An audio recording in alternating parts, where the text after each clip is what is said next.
Magic exists in most societies in one way or another. I do make up things that didn't exist before by naming them. I call it Earthsea, and there it is. I don't think Harry Potter could have existed without Earthsea. I read A Wizard of Earthsea, and things rearranged in my head.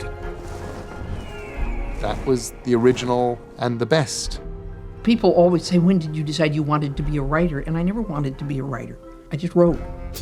What Ursula was having to navigate was the societal prejudices against science fiction, against the fantastic. I'd like this not to be resigned, but to be rebellious. I want to see science fiction step over the old walls and head right into the next wall and start to break it down, too.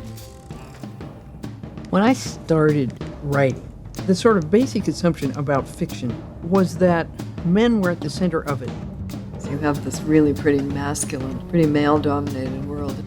I don't know how many times I was told I write well, but we don't know quite what you're doing.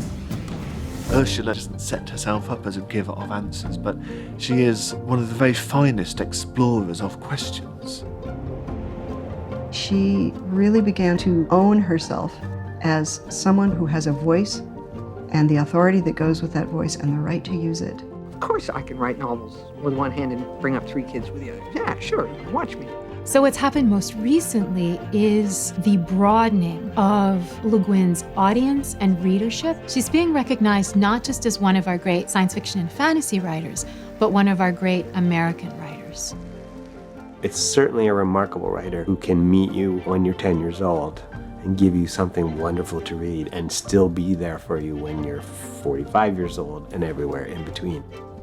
To learn to make something well can take your whole life, and it's worth it.